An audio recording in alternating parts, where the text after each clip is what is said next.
This is Larry Zerner, Shelley from Friday the 13th Part 3. You're on Nightmare Junkhead. Hey, genius, fuck you too.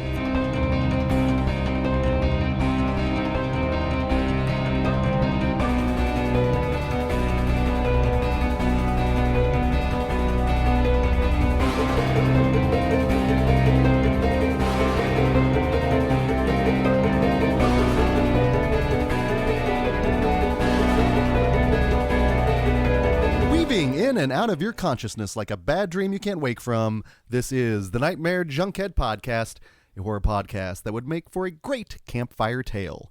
My name is Greg D. I'm Genius McGee. And on today's episode, we're teasing up our hair and getting grody to the max as we delve into the mouth of March Madness and travel back 40 years to talk the horror classics from our 1981 bracket. And you don't have to be a camp counselor to listen into our show. Simply search for Nightmare Junkhead wherever podcasts are played, hit subscribe, and when we drop our latest episode, it will download directly to your listening device of choice. All up in your big hair hole. And if you feel like sending a picture of your side ponytail to us on social media, yes, you can find us on Twitter at Nightmare Junk, on Facebook at Nightmare Junkhead, and of course it is on the Book of Face where we have an events tab which leads to shenanigans and future shenanigans. And as this episode is releasing on Monday, March 1st, we're recording these quite in advance. Oh yeah. In fact, technically, it's still 2020. Right, because you cannot contain the madness in 1 month alone. You need prep time for the madness. Absolutely. And whatever shenanigans are going on that day, during that week, we will be posting there. Oh, yeah. But more importantly, on our social media, you can find the bracket. Mm-hmm. Because without the bracket, how are you going to play along? And you want to make sure you're playing along. So make sure you are sending in your completed brackets to us on Twitter and on Facebook. And show your work.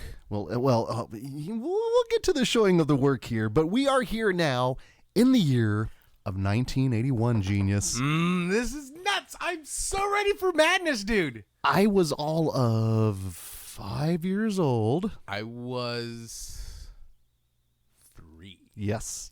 We were but infant little tiles. Mm-hmm. But yet, Rectus Dominus. I don't think we were spawn of Satan quite yet, my friend. Not yet. But we were making our way up into there. But the year of 1981, as we talked about in the selection episode, definitely gave us a wide variety of films. Lots of flavors. But we're still feeling the effects of the 70s, but I'm really starting to see and hear, smell potentially, yes, some of the elements of the 80s making its way into our horror films. You can definitely, like, especially with one of our brackets, you can see the transformation. Oh, completely. Yes. Completely. And that's the one thing I like about March Madness. You can see the overall themes of the year and the whole spawning and the changing of the guard when it comes to horror. It's a very fun, like, deeper look into it while we're watching cool fucking movies and talking shenanigans. It's really nice to see how horror does evolve throughout the centuries. Yeah. And what we're going to be looking at is we're looking at 8 horror classics from 1981, all vying for a spot in the Frightful Four of this year's tournament. Clawing and slashing their way. There's all sorts of stuff going on here. Yep. And now here in the tournament, we don't just go, I think this movie is better and therefore it should move on. We show our work. And by doing so, we would like to think that we are practitioners of a holistic approach where we're going to be focusing on elements of the heart and elements of the head. Yep. So the first criteria that we will be looking at is which of the two films is closer to your heart? Closer to the heart. Not 5 years in, we're getting there. It's been 5 years. I would have gotten there by now, but I'm gonna start doing closer to the heart. I'm gonna start doing that's. I think that's what we should do. It's gonna be Rush covers. You know what? Buck covers Rush. I'm all for that. But we are definitely Flowers. We are gonna be looking at the nostalgia feel, the ones that definitely give us more passion and pathos. But then we're going to be looking at the opposite realm of that. We got to think logistically on this. We have to figure out what is actually a better film. And that's when we have our bracket topics, which we like to bring then a logical approach. So therefore, the choices that we're making are basically based on our feelings of that day, because we do like to say, depending on the day of the week, the hour, the minute, the second, our choices could be completely different. Especially in this round. There was some good fights. Oh, and There's some good fights coming up. The 80s and 90s, well, I should say the 70s and 80s, through 4 years at this point of Into the Mouth of March Madness, have all had the winning films from each tournament. That's the tournament. true. And I think that's just because of the legacy of those films. So I'm curious to see how, again, now that we have no 70s at this point, we're into the 80s and we're into the new millennia. And we're seeing the secular nature of horror. But these are films now, 40 years of terror. That's barely older than I am, genius, at this point. We've literally grew up with some of these movies. Oh, some of these films are just so familiar within our DNA, within the show DNA. But a few of them were new experiences and watches within this year as well, which I cannot wait. So let's go to our very first bracket topic here, and we're just going to go top to bottom. And the bracket topic is scary and hairy. And if anything that we talked about in the selection episode in the year of 1981, we got a lot of slashers, but we also got an amazing representation of werewolf films. Oh yeah, this is the Dante's Peak volcano of horror.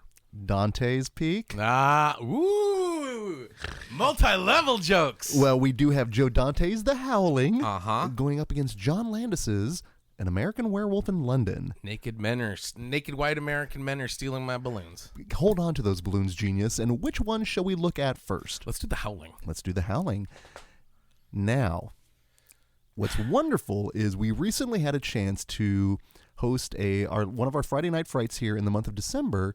We did a double feature of Joe Dante. And it's kind of a wonderful distillation of restrained Dante and then just unleashed Dante. Madness Dante. Cartoon Dante. And first and foremost, we're huge fans of his work. Oh, yeah, absolutely. In fact, just a few years ago, we had Piranha on Into the Mouth of March Madness. And it was really funny when we were putting this together. You kind of had this little sheepish grin, and you're like, hey, Greg, The Howling. Yeah, I've seen that. How? I know. I'm not shaming. I am not shaming. I know. I feel bad. I feel bad enough. I feel enough remorse and guilt. Damn Catholic upbringing. But at the same time, you know, I love Dante's work, and like I can bullshit my way through The Howling. I just never got around to see it, but that all changed, and I'm so fucking glad I did. Well, and I think we've had some of our most pleasant surprises through some of the first-time viewings in Into the Mouth of March Madness. I mean, go back to Martin is definitely the one that's the standout. Yeah. And I was so excited to watch this with you for the first time, because this is one I have seen multiple times. I'm a pretty big fan of the franchise. I think a lot of the films all have their strong points, but this is the one that I remember seeing back in the day. And I even remember, I just remember not really getting it, because I do think, first and foremost, this is an adult film. This is a very adult film. I mean, you can also dig it as a kid, like, oh, cool, werewolves. And werewolves and nudity and all sorts of great stuff, right? I mean, it's The Howling. It's the whole series. You can say that, you know? And especially with Dante, I wasn't ready for that one, because I was expecting buffoonery and madcapness and just chaos with werewolves. With Dante, you do think very Looney Tunes. I mean, that is his sensibility. That's his aesthetic. And he's very restrained in this. Yes. There are elements of the kind of the Looney Tunes Dante, literally with the cartoons that we do see in Dick Miller's shop. But it's very restrained. It's very adult. It's talking about relationships. It's talking about trauma. It's a satire as well. It's a serial killer mystery. We talk about our love of films that can definitely balance a number of elements. And I do think Dante, even though this is early on in his career, I think this movie is well balanced. Yeah. There are elements that are truly scary. There are elements that I know multiple times for you, you're like, not a deal breaker. No, not at all. Not at all. Multiple times throughout. But he also establishes a lot of the Joe Dante regulars. We've got Dick Miller. Yep. We got Robert Picardo. Robert Picardo. He's fucking scary. Okay, so When I think of Robert Picardo, I think of either like the gruff businessman from Gremlins 2 or like the surly trash man from The Burbs or something. He's always in some sort of suit and attire and always gruff, or the doctor from Star Trek, right? So I'm thinking like in a position role, he's got a decent job. Non-threatening. Right. Not fucking peep show Picardo fucking turning into werewolves and threatening like fucking America's Mom. Right? Exactly. Like a TV personality. That's like who does Leslie Stahl getting stalked, Wow, right? that's regional. In a peep show on 42nd Street. So first off, it starts Yeah. like that, and I'm like, holy shit. Weren't ready for that, were you? Right, no, and then I'm expecting like buffoonery again. And you know what? Here's the thing. Even though I was expecting buffoonery, I also got buffoonery, but in the side characters. Yes. This is the Black Christmas of fucking werewolf movies, because like there's tomfoolery and shenanigans abound in this movie, but it's all in the periphery or the side characters. The main story is a fucking tragic one about dealing with like grief and stalking and like infidelity and l'amour and werewolves. I believe it is lycanthropy, L'Amour, that we were talking about. I'm in the talking Howling. lycanthropy. There are a number of things that, again, that I did not understand as a kid. Even now as an adult, I don't necessarily know if I understand, but I definitely right. appreciate what he was going for, because at that time, those health clubs, those retreats where you find your inner animal, if you will, were legit. And this plays very much as a satire of that, but then it also plays on this idea of modern masculinity, and it's what I love with werewolf films. Is it can serve as a metaphor for a number of things. But then you had the Rob Bottin effects, which is all about the bladder. Fucking knocked it out of the park with the effects. The effects were fantastic in this one. They were wonderful, but there's a stark contrast between this and the other film, but a lot of the werewolves were hidden in the darkness. Mm-hmm. But what I also like is through the Dick Miller character is he doesn't even call them werewolves, calls them shapeshifters. And he establishes they don't need a full moon. It's whatever they want. There are rules. The only thing that does kill them is silver and fire. That's and right. It's like, okay, all right, I'm down with that. Especially when like exposition by Walter Paisley, you know? And guess what? I'm all for it. I'm going to that bookstore. And he's like, yeah, and if you need any guns, I got a twin brother who runs a gun shop over there. Wrong. Yeah, that would be Jimmy Paisley, I believe. Yeah. Yeah, no, this one, it definitely establishes a lot of the stuff that you'll see in Dante films, be it the characters, the themes, the fun, because there are elements of this movie. Well, no, actually, really, there's with not the Howling, a lot there of is not a levity lot of fun. except for the background characters and quips and like little bit of like foreshadowing when, again, like you said, when whole segments are around Looney Tune cartoons. Yeah. So yeah, I really fucking enjoyed that. The music is rad. The shots are scary. Like, again, when Picardo is changing, the scariest fucking thing about when Picardo is changing and the effects was the fact that he's smiling the whole time when he changes. He's having fun. Yeah, he is. He's digging it. He's digging it. And he seems to almost be getting off on the fact that he is inspiring terror. Mm-hmm. And that's his character throughout. In fact, his kind of de-evolution when he shows up at the very end, when he's all gnarly, mangled, all gnarly and shit. You thought you can get rid of me that easy? Like, oh, fucking creep. and also when he's saying, "Hey, bright boy," do you remember Kevin Smith's Dogma? It's been a minute. So Jason Lee in that movie totally quotes from The Howling because he's going, "Hey, bright boy," to Kevin Smith when he's getting ready to hit him, and the same thing in that movie. And it took me a long time to finally make that connection. I'm like, holy shit, Kevin Smith loves him some Howling, or Jason Lee does. Either way, I'm cool with. But Because no, this movie is sweet. Pino Donaggio does the score, and I immediately went online to see if it was available on vinyl, out of print, and you can find some for like $80. And it's listen, rad. It's got that old dark gothic feel to it, and then it's got some like AM Gold. AM Gold in it. You won me with AM Gold, man. Whenever you can throw some AM Gold, I am down. Except in certain situations, then it's not all right with me. Not at all, not at all. And it should be noted that our werewolves are bipedal. Mm-hmm. They're on 2 feet, and that is important because there's definitely a distinction when it comes to the werewolf, the classification of a werewolf. Final thoughts then, Genius, on The Howling. Again, the whole set in the retreat, the werewolf matriarch That was Again, not a deal not a breaker. deal breaker. The fact that there was all this internal conflict between the two werewolf clans, plus a whole cavalcade of that dude. I'm like, oh, that's how he gets paralyzed and winds up in waxworks. Yes, it's that guy. Yeah. That's what I love with these discoveries, and it would have been something if you had seen it on your own, but I'm glad you were there for that first-time viewing. Howling is wonderful. Mm-hmm. Now, let's then switch over to John Landis's An American Werewolf in London, which is a film we've seen multiple times, we've hosted multiple times. I do believe there's that wonderful Alamo screening where Jenny won the poster. Exactly. How do you kill a werewolf? With a silver bullet. She fucking chugged it like a champ. We'll have to throw the Joe Lynch bumper on this one so you can hear her laughing in the background. But do you remember your initial interaction with An American Werewolf in London? I do. Again, I'm about to get the shame bell rung, but the first time I saw The American Werewolf in London, I remember seeing it in like one of those Terror in the Aisles or like 50 Best Halloween shit way back in the day, right? Yep. And I saw it, and I was about 13, 14, and I kind of fast forward through big chunks of it when they're doing a lot of talking, because at that age I want to see werewolves and zombies and carnage and boobs and all that kind of stuff. So, and that movie they're all there. They're all there, and it wasn't until I was maybe about like 16 or 17 that I actually sit down and watch the movie, and like, this movie is great. It's funny. The soundtrack is amazing.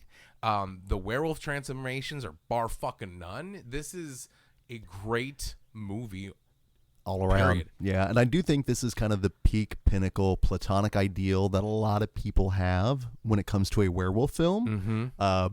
Obviously, Rick Baker's Academy Award-winning effects on stark display in this one, as we did in The Howling with the transformation in the dark. Here, they're daring you to look away because it is so bright. And much in The Howling, the way Robert Picardo enjoys the transformation, exact opposite. David McNaughton in this. No, he is not having fun. He is in pain. It looks painful. We're in pain. It fucking hurts. You're wincing at what he's saying, and he's just sitting there, oh my God. It's just... He, at one point, looks into the camera. There are multiple fourth wall breaks in this movie, and every single one of them scare the shit out of me. Yeah.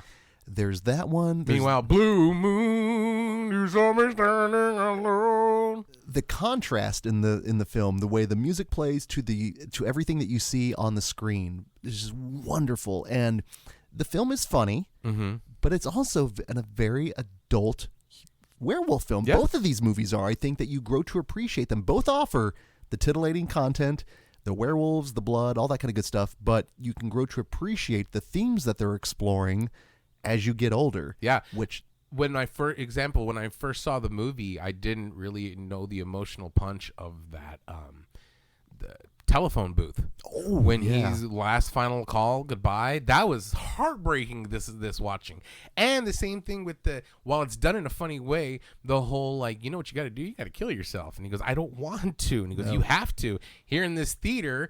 Let me tell you why you have to. And meanwhile, here's all the dead bodies you killed. Like, dude, you need to do this so we can move on. Just that whole, like, holy shit, that guilt, that whole adds a whole level of pathos and pain to the werewolf mythology. Yeah. That you, once again, like, I didn't appreciate when I was 13 and fast forwarding. So, yeah. No, this movie grows on me every single fucking time I watch it. That's just it. I do find something new with both of these films, from the hobo buffet that he goes through that terrifying subway scene. Oh, it's great. From the way it is shot, the first person point of view, to the little bit of the werewolf you get crawling into the frame. It's terrifying. The Nazi werewolves, in contrast to the Muppets. Oh my goodness. That when he... the Muppet Show Blitzkrieg, yay! Right? And then like, poof, here comes the Nazi werewolf. The dream within a dream, when he opens his eyes, there were just so many terrifying elements, but so many elements that made me laugh. But both of these movies end so bleakly downtrodden. Bleakly. Yes, it is unreal. Both basically have the world learning of the existence of werewolves, although with The Howling, I love it because they're like, oh, special effects. You can do whatever that now. And it ends on a Lamore note, like, oh, hey. Oh, hey. See, both movies start in a bar, or was it one starts in a bar and one ends in a bar? Yeah. And either way, I'm cool with. I don't know if I'd be cool with the slaughtered lamb, though. Well, I'm going to give credit to the We Hate Movies podcast. They established it as a werewolf bar.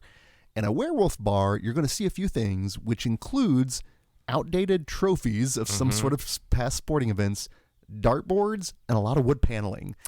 And I've been to one of those, especially if they have like animal trophies. Yes. If you find yourself in one, you're a werewolf bar. Stay on the road. Exactly. Stay away from the moors. Exactly. I can take you one right now, but I don't want to. I don't want to. No, are you kidding? We're in the snow. We've seen Wolf of Snow Hollow. Exactly. Now, listen, obviously, we could go on and on about these films. One more thing about American Werewolf. Yes. The fucking rampage in the Piccadilly Square with the car carnage. Oh, my God. Is so fucking good. It's like mean. Dark Blues Brothers. I was just like the whole time I was like bum bum bum bum bum bum bum bum bum bum bum bum bum bum bum. Meanwhile, like right?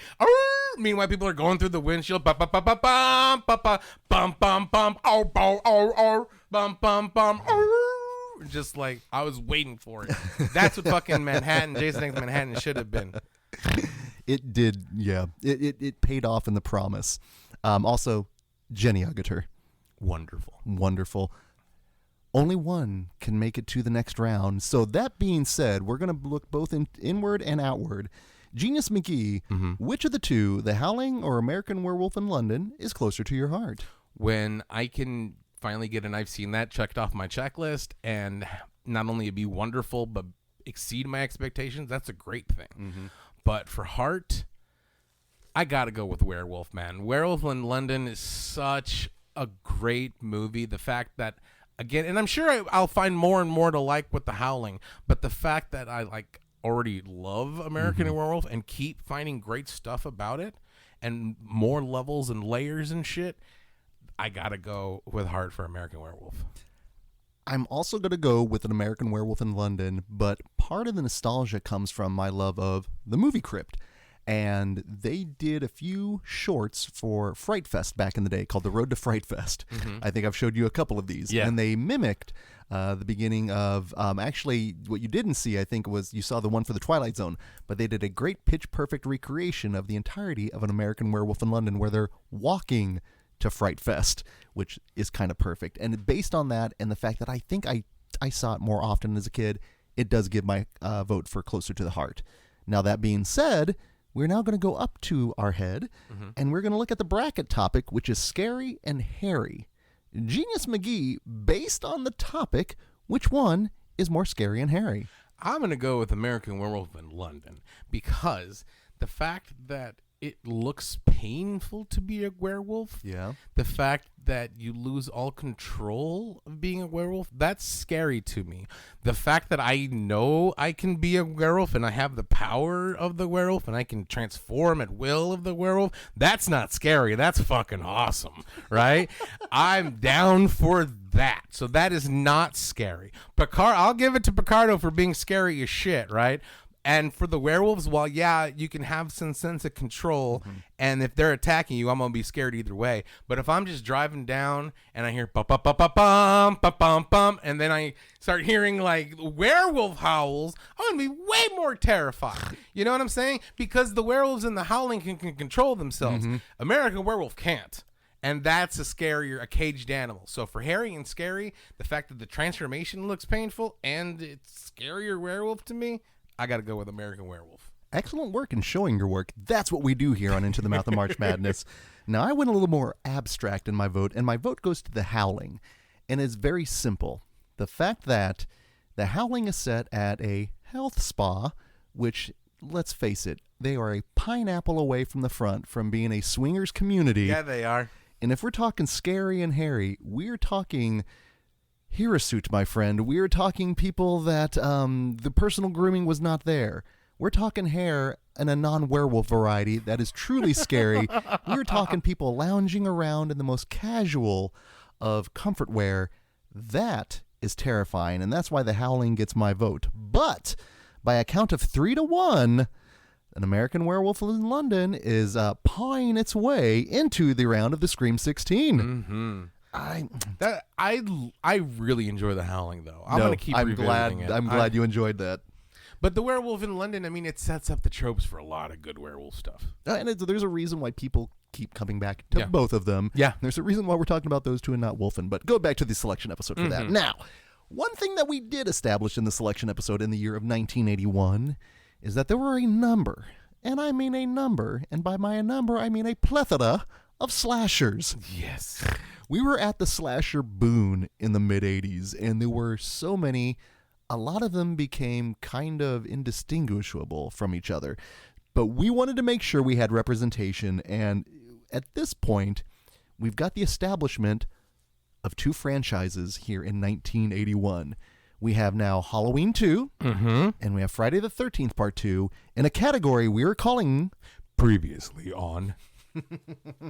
and it's appropriate with both of these two. Now, which one shall we delve in first there, Genius? Halloween or Friday the 13th? Ooh, let's do Halloween. Let's do Halloween. Now, I will say if you are one of our members of our film family on Patreon, here in the month of October, we released a commentary track for Rick Rosenthal's Halloween 2, of which we established It's American Giallo. and it's a pretty damn good sequel. Yes, it is. It is a great sequel, a great Bad wig aside, it's a great sequel and a good example of Previously On because you start off the same night. Oh, and we'll get to that when we defend it here, but I will say the original Halloween was the winner of our 2018 Into the Mouth of March Madness tournament. Because I'm the champ. But the only way JC was returning, as he and Deborah Hill co-wrote the script.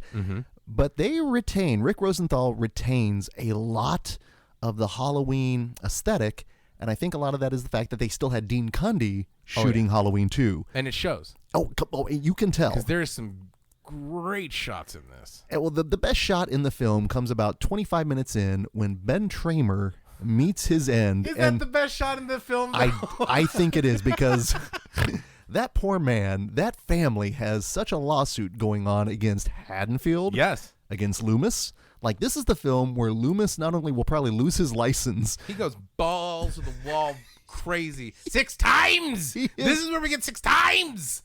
You don't know what hell is. No, excuse me, you don't know what... Yeah, you don't know what death is. It's so friggin' wonderful. And then The Shape, as portrayed by Dick Warlock, very effective. They've got the same mask. They do up the gore, which is a reflection of the times. We are now 3 years removed from the original Halloween, which established so many things. But he switches it up his kills in this one. It's not just with the big butcher's knife, as most people like to see. But at the same time, he does... he drowns people. He exsanguinates people. What I like in both of these films is they both feature hammer kills. Hammer time. So I'd like to think somewhere MC Hammer was like, yeah, you can touch this. Can't touch this. Pray. We have the establishment of hospital horror in Halloween 2. Which is always fucking scary. Hospital horror is scary as shit. Scares me to this day. Go back to our Cobra episode we did this year, which shares a lot of DNA with Halloween 2. We've got Alan Harworth's continuation of the John Carpenter score where he's enhanced it. Yeah. And it's grown on me, actually. It used to be the score I kind of disliked the most, but there's parts of it, though, that have really grown on me. It's got one of the coolest Halloween openings. Oh, yeah. When the jack-o'-lantern opens up and reveals a skull. That is so fucking rad. And, like any good sequel, it does expand upon the mythos. Whether you like that or not, it's a lot. It's been throughout many of the incarnations of the series. Well, and what's kind of crazy is the fact that if you don't like that, then you also still have a timeline. There's somewhere else. Bizarro Halloween universe. Oh, yeah. No, it's all there for the taking. I genuinely, really, really enjoy this film. It's getting to the point I'm going to have to watch it again to see when it gets to the point where I love it. It's no Halloween, but it's a worthy follow-up. It's a worthy successor. And I think more and more people are coming back to it and discovering it. Yeah. Because I think part 2 and 3, I think, get lost. Because I know a lot of people started with 4. A lot of people obviously started with the original. A lot of people started with Rob Zombies. Yes, they did. So whether or not they backtrack or reverse engineer, Halloween 2 really gets lost in the mix in there, and I do think it is worthy of your attention. It's a great follow-up to the first one. Oh, absolutely. It's a fantastic movie. And if you would like to hear our comments on it, head on over to patreon.com/nightmarejunkhead. But final thoughts on Halloween 2? I enjoy it. I got a big argument for the heart that I'm ready to go for. Oh, no, we'll get there. It's not a hot take, but it's coming. Well, from the suburbs of Haddonfield to the rural area of Camp Crystal Lake, we then have Friday the 13th Part 2, directed by Steve Miner. And also, technically, you just have to go back on the main feed. We did a commentary track with the Horrorversary's Adrian Torres. Yes, we did. We love Friday the 13th here on this podcast. In fact, last year's tournament winner was the original Friday the 13th. Jason gets all sorts of love, almost as much love as his Jason. So there's like, he's even got his own dance. Do the Jason.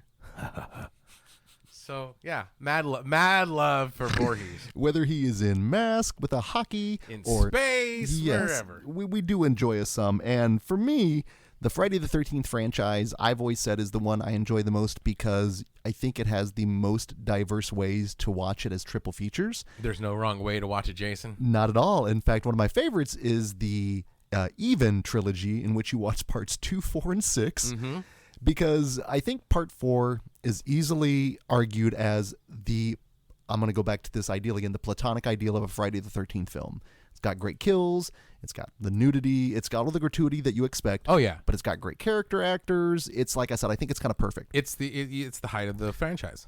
Part 6, I think, is the most fun because it is a horror comedy. Mm-hmm. But part 2, for me, I enjoy it because I think it is the most scary. It is. I think it has some set pieces in here that to this day still affect me. I think it has one of the best performances by Amy Steele as Ginny. I think she is one of the best characters in the Friday the 13th franchise. And it also has some just supremely mean kills in this movie. It's got some of the meanest kills in the whole fucking franchise. Poor Mark. I know. Poor Mark. I know. Everything was coming up Mark, and then all of a sudden everything is going down Mark. And, like, you feel so bad for these characters. And the fact that, like, some of these characters live. Like Ted. I'm glad Ted didn't go, that big gangly dude, and he lived to see the other day. That's what's kind of interesting is the fact that you do have a lot of survivors, technically, that stayed after to party, interestingly enough. See? That's how you survive. But there's a particular moment in this movie that I wanted to talk to you about because I think it could have potentially swayed your vote, swayed your viewing, but the scene when Ginny is hiding underneath the bed and the little mouse is introduced. Where do you stand with that scene? Dude, that freaked me the fuck out, dude. I hated that. Dude, I was like, it gave me the shivers. Now, question. I wouldn't piss my pants. Okay, that is fair. That is fair. That scene has always kind of disturbed me just because of the fact that it throughout everything, that is what made her pee her pants ultimately. It wasn't, the finding of the bodies, all the carnage, the macabre. No, it was the little, but as someone that is rat-phobic, mouse-phobic, you could probably be at least sympathetic. Oh, yeah, absolutely. This is the scariest movie, creepy crawlies aside. The fact I love the potato sack Jason. He's genuine. He is genuinely scary. This big oaf doofus coming around killing people. There's a shot of him chasing Jenny, and she's in the cabin, and you see him through the window. Oh, and he coming from the window? That's yes. Fucking terror right before he jumps through. But here's my thing with this. I understand it's building the lore and everything, but, like, I'll save that for my previously on. Never mind. No, that's fair. That's fair. Final thoughts on Friday the 13th Part 2 before we start defending our work. I thoroughly enjoy it. I think it's a one of the great Friday the 13th. Some are hit or miss, but I think you can't miss with number 2. I can easily always put it in my top 3. Like if someone goes, I want to see something scary, and they're like, how about a Friday the 13th? Those aren't scary. Have you seen Part 2? Mm-hmm. It's been a minute since you've seen Part 2. I would definitely give that one a shout out. All right, so genius. Let's go ahead and figure out which of the 2 films, Halloween 2 or Friday the 13th Part 2, will go into the Scream 16. Let's start. Which of the 2 are closer to your heart? I got to go Halloween 2.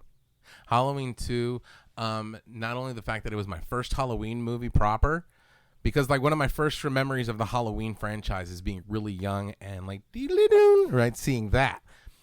But the first one I actually saw from beginning to end and like captured my imagination was Halloween 2. I still remember it set up the tropes for the filthy paramedics. Yes. Amazing Grace, come sit on my face, right? I still remember that song. And like it was great mean kills and a good like scary scenario. I've never really been afraid of Jason except for part 2. Mm-hmm. But I am terrified of Halloween 2, and I love it. The fact that Loomis goes nuts 6 times, we get so many. Ben Tramer, the whole lore of that. Oh, yeah. I got to go with Halloween 2. Well, my vote also is going to go Halloween 2, and it comes down to the power of their respective VHS covers. Both of them were very striking. In fact, I remember part 2 actually had the knife in hand with the silhouette on the cover, but part 2 of Halloween has the pumpkin with the skull. Mm-hmm. Fucking rad. Terrified me as a kid. Terrified me. I remember being at a friend's house, and he opened up a magazine, and there was an advert for Halloween 2 in that picture, and I left the room. I left the room because it freaked me out so friggin' bad. See, I was over there. That's cool, cutting it out and waiting to put it on like a cool clipboard or turn it into a clock or some shit like that. It legitimately freaked me out, and based on that feeling of nostalgia, that feeling of fear, that completely floods the system with the nostalgia. So I also vote for there. Now, that being said, going back up to the head and logic, the bracket topic is previously on. Go ahead and defend it as you will. Okay, Halloween 2. The fact that it's still the same night. The fact that it doesn't hold your hand. For a little bit, it's like, okay, previously on, boom, boom, boom. Was that the boogeyman? As a matter of fact, it was. And then that's all you get, and then we're off and running.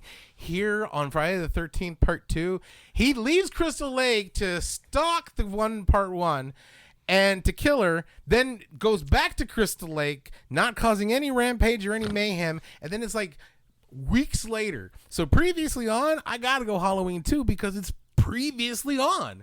I am also going to say Halloween 2 as well because it does connect direct. With Friday the 13th Part 2, there's definitely a continuation, but we've got time in between. Yep. H2, man, I mean, it's the night he came home. Again. The night he's still home. He's still home. Right? Exactly. It's like, is it 11:59? This still counts as the same night, right? We're good. We're good. Yeah. Technicalities. Diddly-doo. That's his alarm. Diddly-doo, diddly-doo. Gonna go. Well, by a count of 4-0, it is the night he came to the Scream 16. Beat that ass. Sorry, Again. Jason. Halloween 2 advances, which leads us to our next slew of slashers. We had so many.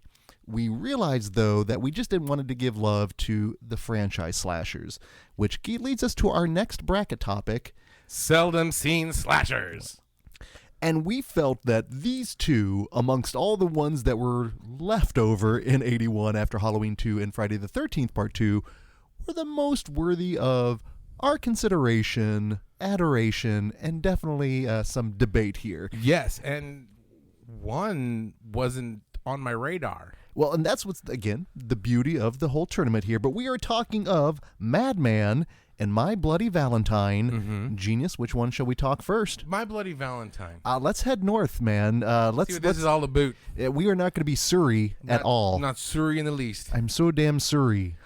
Let me just say right off the bat, this movie has rapidly been rising in the ranks of some of my all-time favorite slashers. Mm-hmm. It's got some all-time kills, thanks to the recently discovered the director's cut.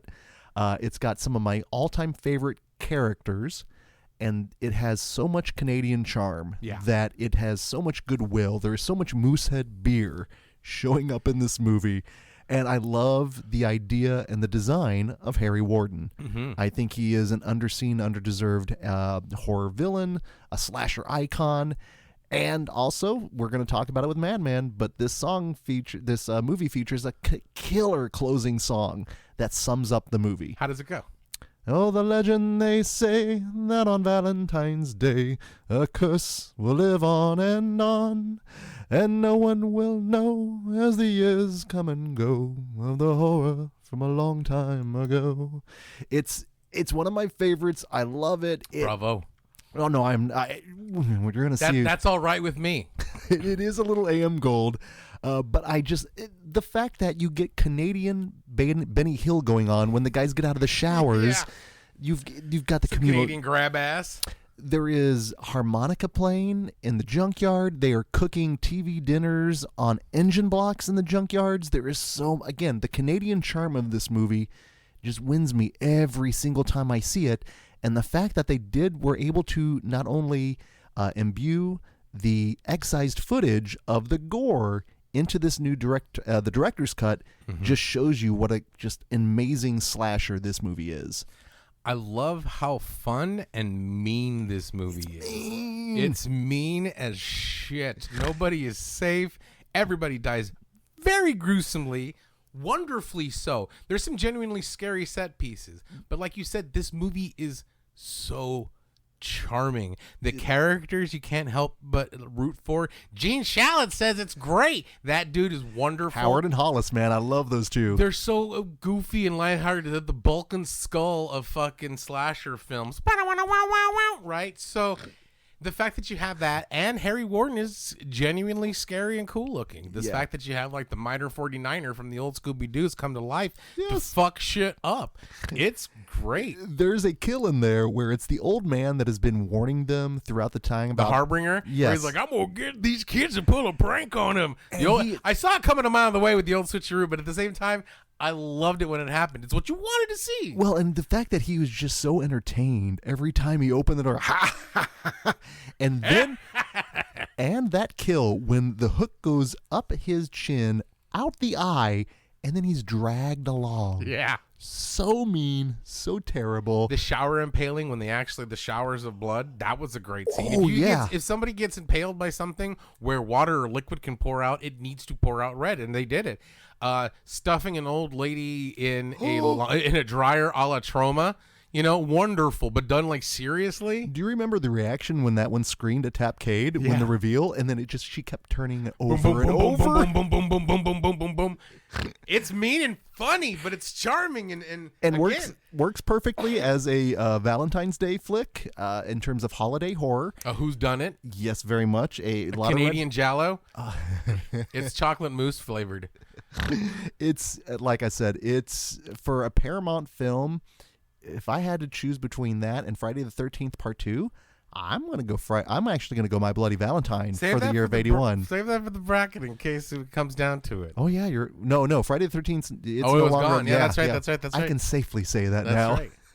But no, it is definitely rising up there. I'm glad and it's for the most part was more of a recent discovery. Mm-hmm. I'd say within the last probably 10 years. Yeah, I finally stumbled upon it, and like I said, have just grown to love it more and more. So final thoughts here on My Bloody Valentine? Horror Club shows it on Valentine's Day, or as close as we can. I mean, it's a great slasher. Again, it's mean, it's violent, it's fun, it's charming, it's lighthearted, but it's dark as shit. And we all need a friend like Hollis. Yeah, we do. I love Hollis. And not so much Axel. Yeah, well, Axel. Even that like romantic love triangle had credence and plot to it. I mean, like you didn't want to see anybody go. No. And you could see where she was coming from on both. Well, one more than the other, but at the same time, I like at one point she's like, both of you just please stop at this point. I cannot do it. But you're ruining the party. Special shout out to Patty, or as I like to call her, Canadian Jenna Fisher. Mm-hmm. Holy smokes, man. There's just something about her that just strikes the office there. But no, again, love My Bloody Valentine.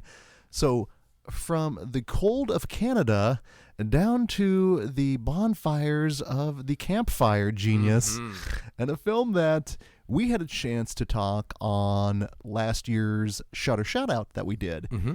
And a movie that I think from the get-go immediately entrapped you. Yeah, it did. And was like, genius, this is a movie for you. Uh-huh. On top of all the things of it, what is it that just keeps drawing you back and back again, genius? It's the theme. The theme of it is so fucking rad. It's a great horror theme because it tells you the story. It's a campfire story. Mm-hmm. You talked about the music from My Bloody Valentine, the ballad of Harry Warden. Madman Mars, when it goes, because it starts off instrumental, you get parts of it throughout. It's like a Muzak version.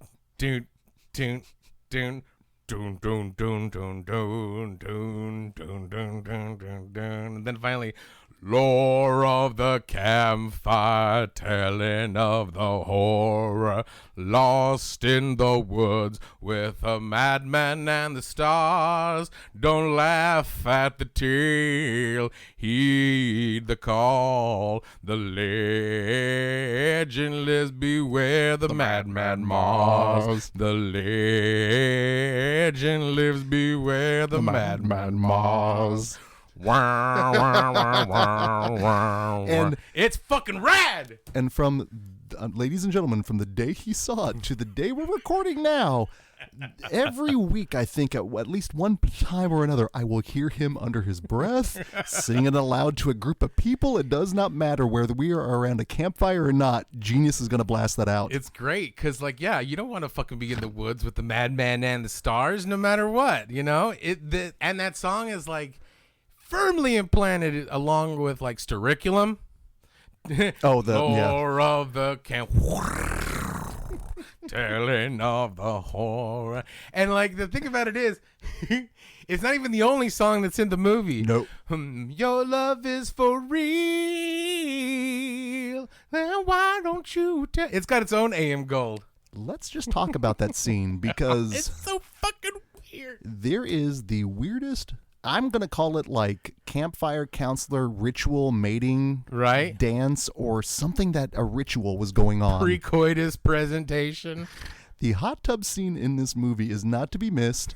It is, you have to see it to believe it because it's almost like a Simpsons rake gag. Because they just keep swirling around back and forth, making whirlpools and whirlpools, and like Making eyes at each other. it's a music video for that song. My love is for real. Why don't you go and get more comfortable? You know that it's for real. I mean, it's just so ridiculous. Because meanwhile, you have this big lummox and fucking Madman Marsh is cool looking. Like some of the silhouettes, some of the shots in this movie, They're pretty good. for being like, because Very low budget. very low budget. I'm hesitant to say C grade, but like, Well, they shot it over a period of a year. It was a labor of love for Yeah. everyone involved. Madman Mars, I think much like Harry Warden, is one of those that is on the periphery of really cool slasher icon. Mm-hmm. He's very distinct. He's dirty. I Yeah, he mean, is. the shots of his feet his and feet his hands. alone and his hands, he's fucking gnarly, dude. He needs like a pedicure, mani-pedi quick. But what I really like with both of the films is the connective tissue between the two is they are both basically cautionary tales of what you should not be doing at a particular time. Yeah. And with Madman Mars, all right, Madman Mars, because you You want to say it above a whisper. That is correct. That is correct. He's sorry, Madman Mars. Maybe that will appease Greg's tomfoolery. I'm not Ronnie. Okay, I wanted him to get it from the get-go. He's real. Yeah, he did. And see, that's the thing. First of all, this falls squarely in the camp of where there's kids involved Very rare. and And in your peril. Yes.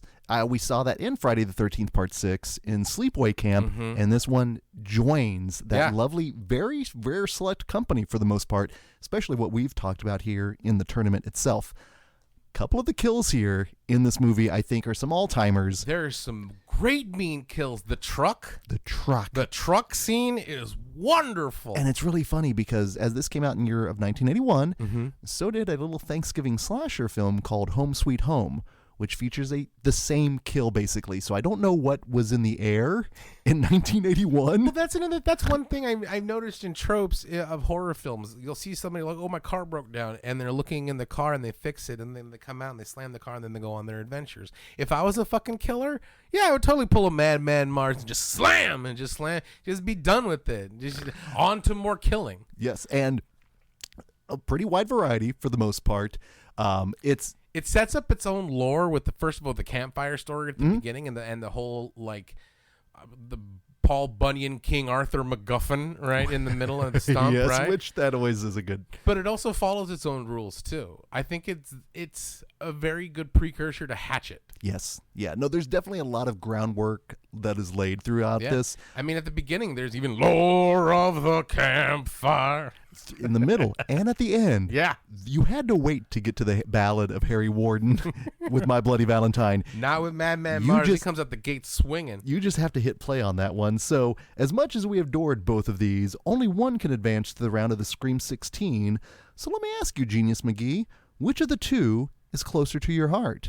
I got to go with My Bloody. It's such a good movie. It's funny. Again, it's mean. It's well crafted. It's a more not cohesive story because the premise of Madman is pretty fucking simple, but it adds a lot more lore in the fact that like he's not a supernatural killer. Spoilers, it adds a little bit more charm, a little bit more mystique to it, as opposed to like Madman Mars just being Madman Mars. A little meat on the bone that you can chew off. Yeah, even though Madman Mars is a hulking, impressive figure, I still wouldn't fuck with it. Absolutely. And I am also going to go with My Bloody Valentine for Closer to the Heart, only because of the fact that we were able to host that Valentine's Day screening, which did feature the director's cut, which was awesome and amazing so fucking dope to see with so many people. So that one for me, hands down. Now, that being said, from the heart to the head, the bracket topic is seldom seen slasher. So, Genius, which of the two gets your vote? I'm going to go Madman for seldom seen slashers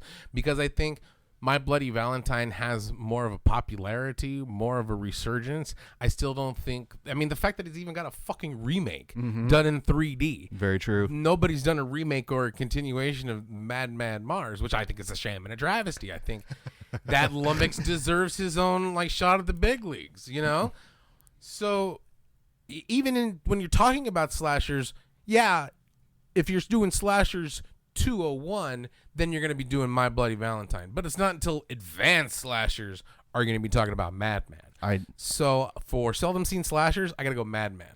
So I took kind of a similar approach, as both of these have very nice additions on Blu-ray. But what I decided to do was I don't want to say rank or judge, but My Bloody Valentine was released by Scream Factory Blu-ray. Madman was released by Arrow. Now, a lot of people out there say Scream Factory is the criterion of horror. And if that is the case, again, some people, but I think with Scream Factory, with the movies they put out, they have more of a public appeal. They are probably more well-known than a lot of the stuff that Arrow puts out. Yeah. And because of that, the fact that Madman is released on Arrow versus My Bloody on Scream Factory, I think my vote goes with Madman. Ooh, lore of the campfire, telling of the rarity. What do we do when we have ourselves a tie? We go to the cover of a certain magazine. We go to the cover of our Fangoria. We go to the cover of our Fangoria. And as it turns out, only one of the two films appeared on the cover of Fangoria. My Bloody Valentine. That is correct. And with that, My Bloody Valentine is going to the round of the Scream 16. Madman put up a fight. Yeah, he did. It was and again, any other day. Yeah. Madman Mars could be going forward, but it is Harry Warden, which leads us to our last bracket topic and our last battle here in the year of 1981. We have often talked of trying to find ways to get normies into horror, kids into horror, and we always say these are gateway films. And our last bracket topic here is gateway horror. Yes, but not necessarily what you're thinking. However, if you were to introduce a normie or a kid to any of these two films, you're going to get locked up. Yeah. Because we have...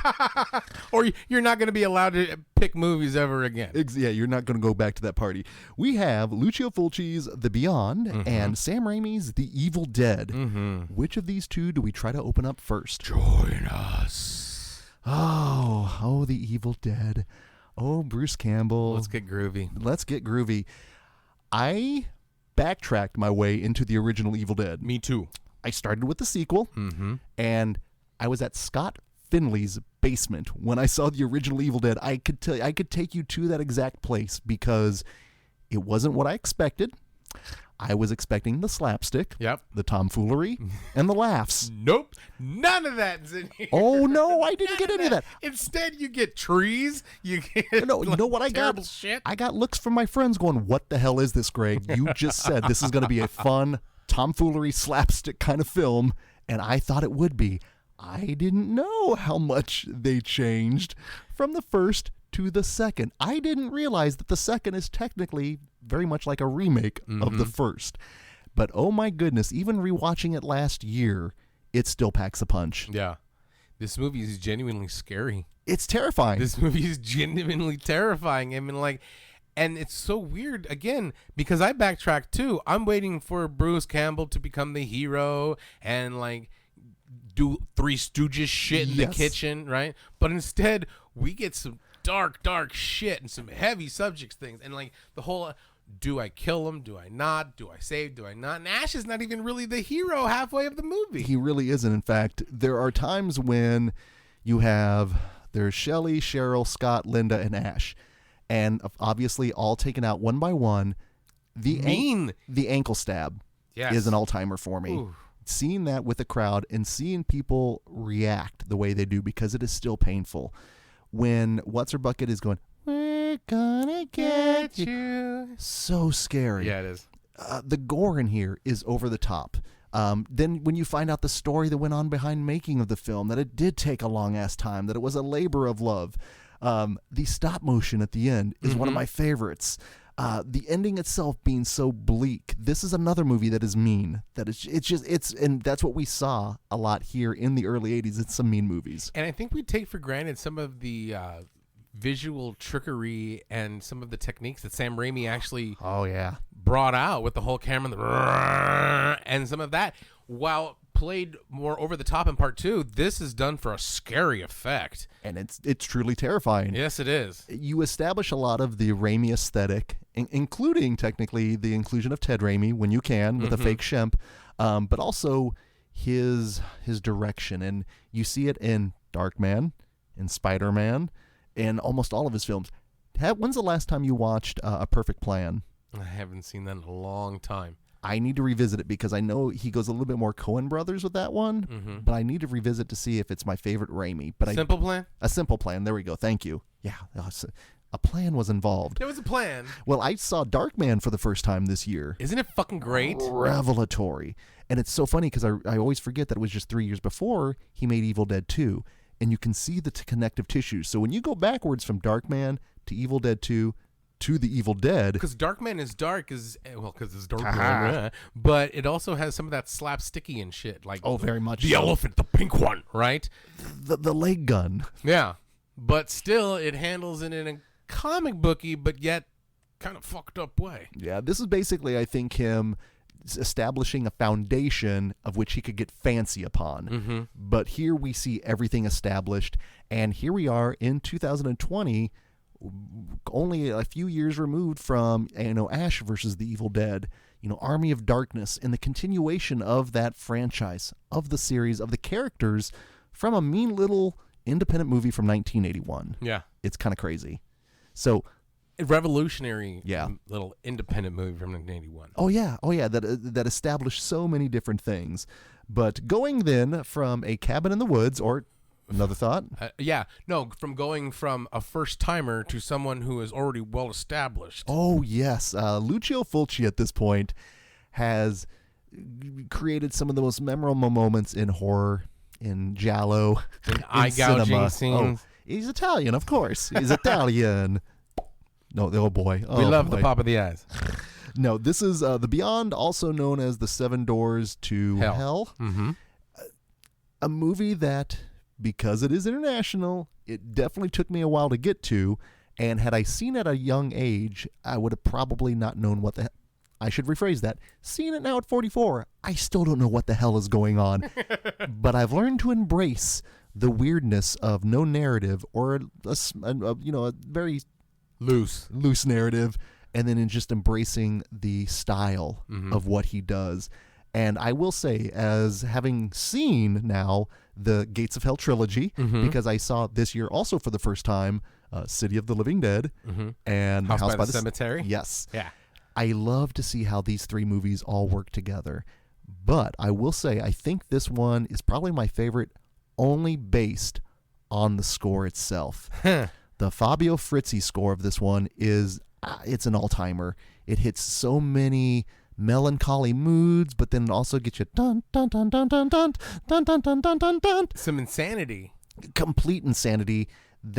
And this movie also contains one of my favorite endings when they're in the void. In the void, literally. And That's where the got void the glassy eyes. Yes. And that terrifies me because they're in hell. And we've had elements of hell throughout. This has the weird spider scene. This has the face melting. Yep. This has the eyeball gouging when the hand out of the. It's just so many. It's almost like a Fulci's greatest hits. It's like a mixtape. It is. It's a mixtape of everything you want with a Fulci movie. It's got 3 great eye gouging scenes or dealing with eye trauma, right? It's got the animal abuse, and by abuse as in they're the ones abusing the humans. It's got 2 scenes of those. Yes, it does. This is like Fulci to the max. Yeah. And you add the wonderful cat hole score of Fabio Frizzi. Wait till we defend it. I'll get to that one. But once again, I grew to appreciate Giallos so much more, so significantly over the years. I mean, I remember seeing this for the first time at the nascent days of the Alamo, right? And seeing it on the big screen, I was like, this movie is madness! And just digging it and just enjoying it. And how there's so many different elements that come into play. You want zombies, you got them, right? Yep. If you want supernatural shenanigans, you got it, right? If you want religious space with stigmata and demon possession, boom, you got it. You want just mindless slasher, poof, you got it. Shenanigans in New Orleans. Exactly. The only thing they were missing is eating po' boy sandwiches. Just like deliciously and over and over again. Nom, nom, nom, nom, nom. I would like to see Fulci shoot some food. It could be interesting, or it could be absolutely disgusting. And some of the shots, as weird as they are strangely and bizarrely beautiful. For example, the shots of hell in themselves. When she's standing on the bridge, when we first meet the psychic for the first time, that's a gorgeous shot. Yes. It's a gorgeous shot. Now, there is a lot to love with this movie, but I can also understand why you would lose a lot of people. Because, again, it loses people in translation. Yeah. There is that weird dream logic and the narrative that while there is a coherent plot, there is. You have to follow along to really get it. It's not going to hold your hand. No, it's going to poke you in your eye. Twice. Or melt your face. Like, I felt so bad for that poor girl in pigtails. Like, first of all, her dad gets impaled and his face fucking sewn and melted off. Then when the mom goes to see, she drops acid on herself and melts. Not the kind of dropping acid you're thinking of. No, there's no Dennis Leary going involved. There's no Timothy O'Leary. It's more Dennis Leary than Timothy Leary, right? I'm an Italian asshole. And then next thing you know, she gets possessed by demons herself. You know, gets her face blown off at the end. Gnarly. This is a great movie. It is gory. The body count is high. Oh yeah. It doesn't make itself any sense at all. It's going to leave you scratching your head. Now, as much as we love both of these films, only one can advance into the next round. So, Genius McGee, between The Beyond and The Evil Dead, which of the two is closer to your heart? Closer to the heart, I got to go with The Evil Dead. Not only did it spawn a great franchise, but it's still a scary movie. It still holds up. It's terrifying. The music again is it's got a little bit of that Rectus Dominus feel where you know some ill shit's going down. Oh yeah. Again, and I remember just seeing it and being terrified. Yep. And so even to this day, when I rewatched it a little bit ago, I was still terrified. So I got to go with Evil Dead on that one. Although I got mad love for The Beyond. I can't say enough good things about it. I think that would never. I'm gonna save that. Well, we'll get to it. Now, I am actually going to go with The Beyond when it comes to nostalgia, and I admitted that it took me a while to get to The Beyond, and I came to the Evil Dead franchise way before there. However, the screening of The Beyond with Fabio Frizzi there performing the score, that is something I will never forget. That is something that is totally in my mind, in my body, and specifically the fact that Fabio Frizzi may never come back here to Kansas City Because of said cat hole? because of said cat hole. I don't know when we told that story on the podcast, but can you give him a pretty brevity thing here? Yes, very quickly. My cat Owen had a botfly, and I took pictures of it. The botfly hole. If you don't know what a botfly is, it's a fly that lays eggs in your skin and comes out. It's pretty gnarly. It is. Had a botfly, and I took pictures of it for the vet. Fabio Frizzi comes to town the next day, and he wants to take pictures with everybody in the audience because he's awesome like that. And so I sat there.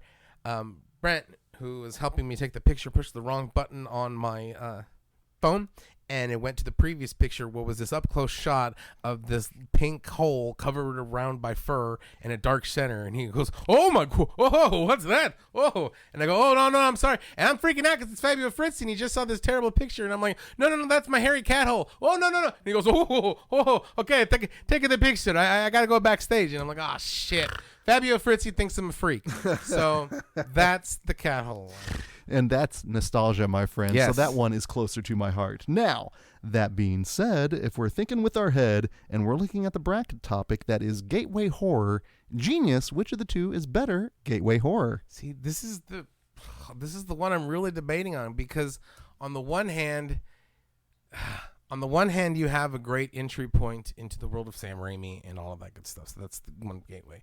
But also you have a great entry point in the world of Giallo. Mm-hmm. You have the great entry point on the way of Frizzi and Fulci, and that can lead you to Argento, and that can lead you to fucking different types of Giallo, lead you to Amsterdam. And the fact that you're dealing with 7 doors to hell, that's a gateway right there. So I'm going to go with the Beyond. I mean, and I can make an argument with both, but right now my gut is telling me the Beyond.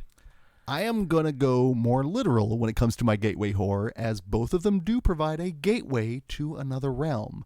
However, in The Evil Dead, the gate only goes one way. They only came one way, and that's to our world. In The Beyond, they come to our world, but we go into there. Based on that, the strength of that gateway, for me, I'm going with the Beyond. And by a count of 3-1, going and gatewaying Holy into the round of the shit. Screen 16, we have the Beyond, which means in our next round, we have An American Werewolf in London going up against Halloween 2, and we have My Bloody Valentine going up against the Beyond. Oh my, that is a good little matchup there. Lore of the cat hole beating Evil Dead. We're gonna get hate comments in the thread. Don't laugh at our opinion. We showed our work. Beware the cat hole. I don't know what rhymes with that. Yeah, you should have just gone, I don't know what rhymes with work. Right? Well said, my friend. And here on Friday, we're going to have 2 other podcast folks coming in and help us whittle down to see which one goes to the round of the Frightful Four, representing the year of 1981. Now, I'm not going to say who it is because we have them locked in, but we haven't recorded yet. So, Right. And we are recording months in advance here. So Yes. things can happen, but hopefully they will all be mad things. So until this Friday here, this is Greg D. I'm Genius McGee. And we'll see you in your dreams.